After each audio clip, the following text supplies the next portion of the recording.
Welcome back to our penultimate episode here together, episode 54, our third installment of the Late Romantics. So, in our first two episodes of this four-part section, first of all, we talked about Tchaikovsky a little bit and about the symphonic poem. Then last week, we looked at nationalism with Modest Mussorgsky. This week, we're going to talk a little bit about nationalism in some other places. Then we're going to look at those who are looking backwards from Romanticism, feeling that it doesn't sort of fit in with society at the time. And more specifically, we're going to look at Brahms and his violin concerto in D. So let's jump in. So, Tchaikovsky's composition Romeo and Juliet and other musical works that embrace national and exoticism demonstrate how romantic ideals continued to evolve beyond the 1850s. However, as society underwent significant changes with the rise of industrialization and commerce, a new wave of realism emerged in the literature and arts. This new movement reflected a no-nonsense world, emphasizing practicality and work ethic over the intense emotions cherished by the Romantics. In this era of Victorian morality, the Romantic style of music began to feel out of touch with reality. Alternatively, some valued it precisely because it provided an escape from the everyday, allowing listeners to immerse themselves in a dreamlike realm within the concert hall, detached from the concerns of the world.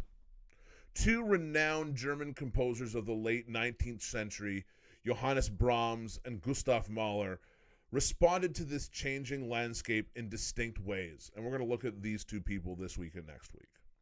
Brahms, despite being a close friend and being a close friend to the highly romantic composer Robert Schumann, he embraced a return to the classical traditions of the Viennese masters. He believed that this approach would help temper the unrestrained emotionalism of Romanticism. Consequently, Brahms expressed his emotions with restraint and resignation in a more subdued manner. On the other hand, Gustav Mahler, a young composer, reacted differently. Instead of resignation, he channeled his feelings into a lament. Mahler's music reflects an intense and bittersweet nostalgia for Romanticism that had seemingly lost its innocence and credibility. In Mahler's songs and symphonies, the lament for this loss is powerfully evident, almost clamoring to be heard. Both composers offer contrasting responses to this changing artistic and cultural landscape of their time. Brahms sought to blend the emotional depth of Romanticism with the structure and balance of Classicism, while Mahler embraced the melancholic longing for a bygone era of Romanticism. So after the year 1900, nationalism experienced a resurgence in the realm of music. Notably, some of the most remarkable nationalist composers were also pioneers of early modernist movement. Among them were Bela Bartok from Hungary, Charles Ives from the United States, and, most significantly, Igor Stravinsky from Russia. So let's look at a few different places, less known places, but that brought very important composers. First, Bohemia, which is present-day Czech Republic. This produced two distinguished national composers. First was that of Bedřich Smetana, who crafted the symphonic poem Vítava and the delightful folk opera The Bartered Bride. Antonin Dvorak, another Bohemian composer, is renowned for his popular Slavonic dances as well as significant symphonies and other grand-scale compositions.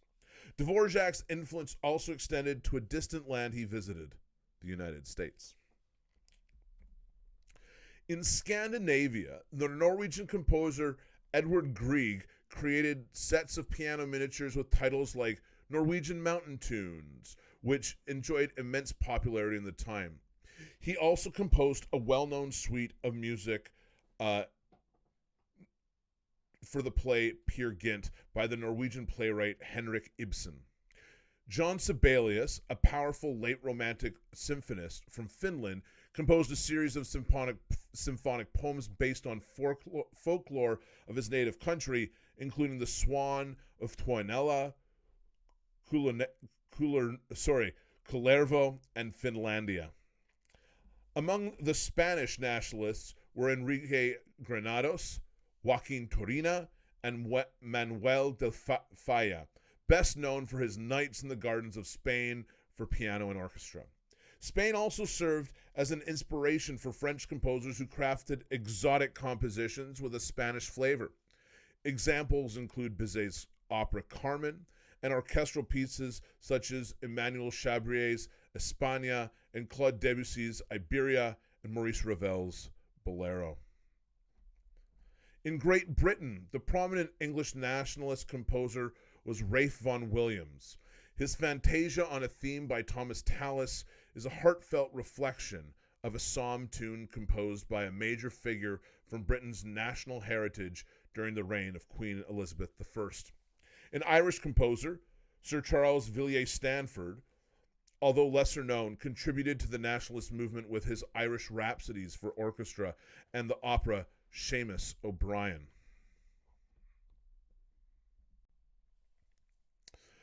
Now, Brahms, born in the somber industrial city of Hamburg, found his artistic home in Vienna, a city associated with the classical giants of Haydn, Mozart, and Beethoven. This move holds symbolic significance, as Brahms distanced himself from many of the innovative ideas of the early Romantic composers and instead turned to classical genres, forms, and even style. Brahms dedicated his creative energy to traditional musical forms such as string quartets, chamber music, symphonies, and concertos. Within these works, he discovered a revitalizing force by embracing classical structures like sonata form, theme and variations, and rondo. The only conventional Romantic genre he explored was the miniature form, songs or lieder, and characteristic piano pieces. He never ventured into grandiose compositions like philosophical program symphonies or mythological operas. Unlike many of his contemporaries, Brahms did not actively seek to pioneer new harmonies or explore unconventional tonal colors. What motivated a great composer like Brahms, who was not a timid traditionalist, to look back and embrace older traditions? One can only speculate that he did not feel compelled to imitate or continue the enthusiastic, open-ended experimentation of the early Romantic era. By the late 19th century, such a response no longer felt authentic or sincere, and Brahms recognized this shift. On the other hand, Brahms found profound inspiration in the nobility and power of Beethoven's music, considering him a lifelong model. From this perspective, Brahms's artistic pursuits became heroic, a quest to balance the newfound richness and emotional depth of Romanticism with the enduring strength and elegance of classicism. In his music, he sought to harmonize the two, creating a unique fusion of deep emotions with the boundaries of established classical forms. So before we get into the concerto, a little bit about Brahms. So as I mentioned, he was born in Hamburg and was introduced to piano lessons at a young age. By the time he was 7, he was studying with one of the city's finest music teachers. As he grew older, Brahms would play the piano at dockside taverns and compose popular tunes. A significant point in his life occurred when he met Robert and Clara Schumann. These renowned musicians befriended him, encouraged his talent, and even took him into their household. Robert Schumann wrote an enthusiastic article praising Brahms's music. However, shortly after their friendship began, Robert was committed to an insane asylum. During this challenging time, Brahms and Clara, who was 14 years older than him, became very close. Throughout his later life, Brahms would always send his compositions to Clara to receive her feedback and suggestions. Together with his musician friend Joseph Joachim, who had become one of the great violinists of his time, Brahms signed a manifesto condemning the advanced music of Liszt and Wagner. However, Brahms led an uneventful bachelor life thereafter, steadily producing music such as chamber music, songs, and piano pieces. He chose not to compose program music or operas. It wasn't until he was 43 years old that he wrote his first symphony, many years after he initially started working on it. It seemed that Brahms hesitated to invite comparison with Beethoven, whose symphonies had set a standard for the genre. Interestingly, the last movement of Brahms' symphony includes a near quotation from Beethoven's Ninth Symphony, which can be seen as a challenge. When people pointed out the similarity, Brahms dismissively retorted, "Any jackass can see that," suggesting that the differences between the two works were what truly mattered rather than the superficial similarities. Brahms eventually went on to compose four magnificent symphonies, all of which pay homage to the forms used by Beethoven and even Bach, while incorporating a restrained romantic yearning into their expressive effects. During a period of his life, Brahms conducted a chorus and wrote a significant amount of choral music, including a German requiem, a composition featuring solemn biblical texts in the German language. As a conductor, he indulged his traditionalist side by reviving the music of Bach and even earlier composers. However, Brahms also enjoyed the popular music of his time and wrote waltzes, being that he was friends with Johann Strauss, known as the Waltz King.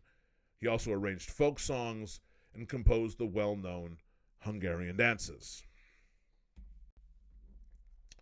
So, this violin concerto, Opus 77, stands as a notable example in the concerto repertoire.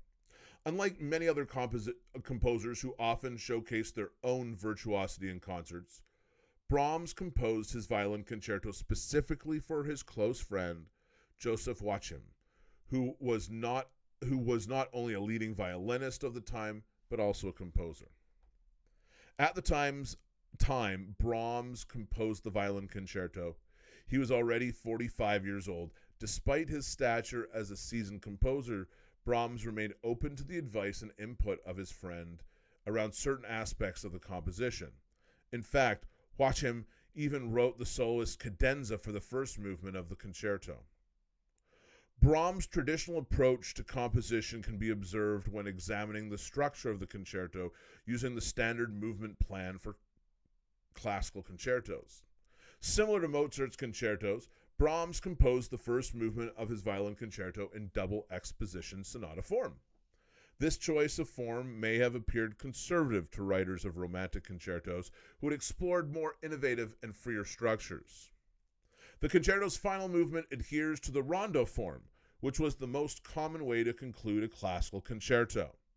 This movement, by Brahms' own standards, may be considered relatively simple.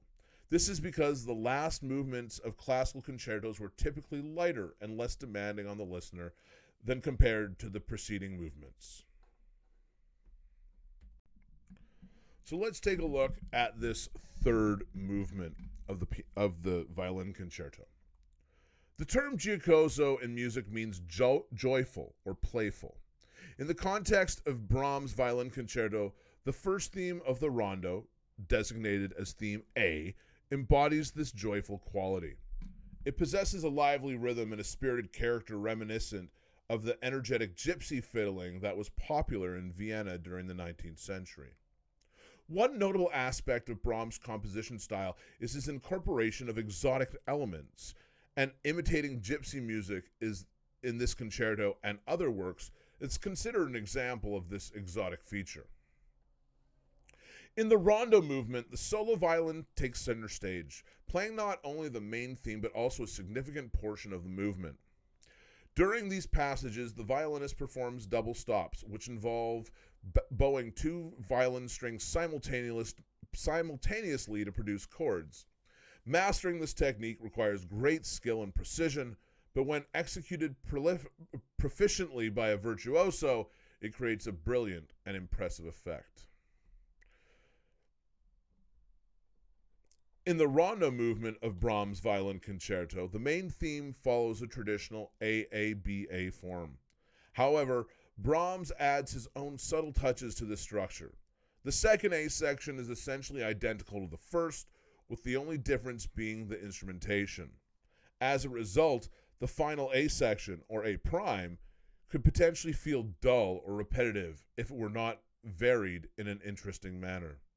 To address this, Brahms employs a clever technique to extend and tighten the last section, the last A section simultaneously. It achieves this by compressing the main rhythmic figure of the theme and repeating it at an increasingly rapid pace. The rhythmic figure becomes more condensed with each repetition, creating a sense of acceleration and building tension within the music. By manipulating the rhythm in this way, Brahms injects energy and excitement into the final A section, transforming it into a dynamic and compelling conclusion to the rondo movement. This demonstrates his skill in crafting musical variations that maintain interest and engage the listener throughout the composition. In this violin concerto, there are moments where he introduces elements that momentarily disrupt or contradict the prevailing meter, which is a characteristic feature of his musical style. One such example can be found in the first rondo episode, marked as B. This episode presents a theme with a sweeping romantic quality to it. It begins with a solo violin playing an emphatic upward scale in high double stops. This upward scale is then answered by a downward scale played by the orchestra in a lower range. When the orchestra takes its turn to play the B theme, Brahms adds timpani to the instrumentation. Additionally, the upward scale is transferred to the low register, while the downward scale moves up to the higher register. This shifting of the scales and the addition of timpani creates a sense of contrast and color in the music. Similarly, in the second rondo episode marked as C, Brahms introduces another shift in meter. The melody in this episode is charming but short-lived, and it is written in 3/4 time, which contrasts with the prevailing meter of the surrounding sections. These deliberate disruptions of meter and contrasting elements showcases Brahms' compositional technique and his ability to create moments of tension, color, and unexpected surprises within the structure of the concerto. It adds depth and interest to the overall musical experience. In the coda of Brahms' Violin Concerto, there's a presentation of a version of the A phrase of the main theme, but this time it's in 6/8 time and played in a swinging march tempo. The timpani continues to play a prominent role in this section, adding a rhythmic and dynamic element to the music. Throughout this movement, Brahms incorporates rapid virtuoso scale passages for the soloist as transitional elements, and these passages showcase the technical prowess and agility of the violinist, providing moments of excitement and virtuosity within the composition. In addition to the scale passages, the soloist is also given 2 short cadenzas before the coda.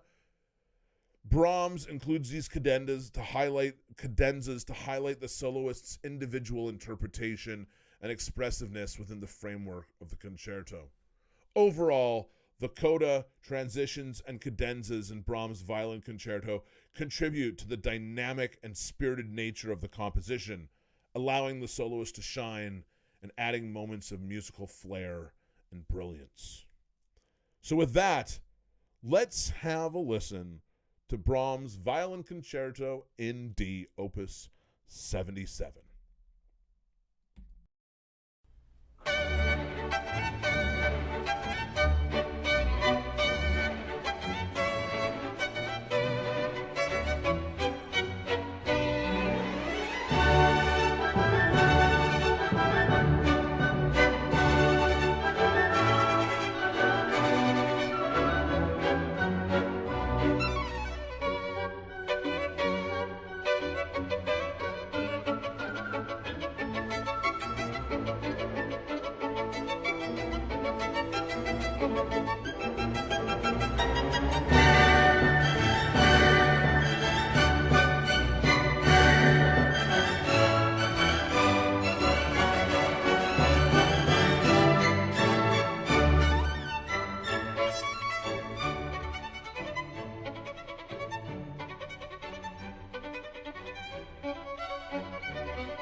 And with that, our third installment of the Late Romantics comes to a close. Next week is our final episode of the year, closing out the Romantic period, closing out the Late Romantics, and we're going to spend the majority of our time there looking at Gustav Mahler, and we're going to have a look at his Symphony Number 1. So, until next time, cheers.